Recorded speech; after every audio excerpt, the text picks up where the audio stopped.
こんにちは、超タケロスです。今、ドラクエで、マンドリルっていう、この系統の、少し黄色い、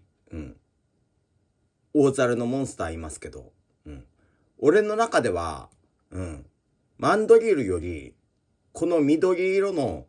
バブーンの方が、なんか、インパクトあるっていうかさ、